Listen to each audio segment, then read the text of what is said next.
செக்கரியா அறைக்குள் சென்று கதவை சார்த்தி கண்ணீர் நிறையும் கண்களுடன் மரியாவை பார்த்தார்.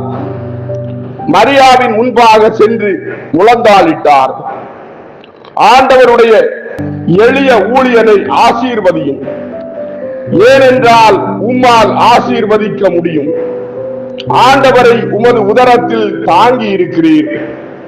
என்னுடைய தவறை நான் ஒப்புக்கொண்டு எனக்கு சொல்லப்பட்ட யாவற்றையும் நான் விசுவசித்த போது ஆண்டவரின் வார்த்தை எனக்கு கிடைத்தது. உம்மையும் உம் பாக்கியமான கதியையும் நான் காண்கிறேன். யாக்கோபின் கடவுளை உம்மிடத்தில் நான் ஆராதிக்கிறேன். மீண்டும் குருவாகியுள்ள நான் நித்திய பிதாவை ஆராதிக்க கூடிய முதல் கோவில் நீர்தான். நீர் ஆசீர்வதிக்கப்பட்டவர், ஏனெனில் உலகத்திற்கு வரப்பிரசாதத்தை, அதாவது ஒளியை, அருளை, வரப்பிரசாதம் என்று சொல்லக்கூடியது ஒளியடி சொல்லலாம், அருளடி சொல்லலாம். உலகத்திற்கு வரப்பிரசாதத்தை பெற்றுக் கொண்டீர். இப்பொழுது உலகத்திற்கு அதன் இரட்சகரை கொண்டு வருகிறீர்.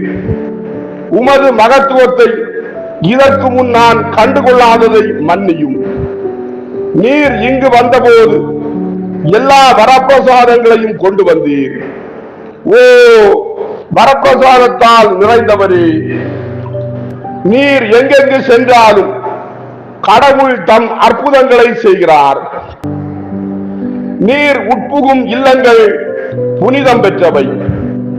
உம் குரலை கவனிக்கும் செவிகளும் நீர் தொடும் உடல்களும் இருதயங்களும் புனிதம் பெற்றவையே.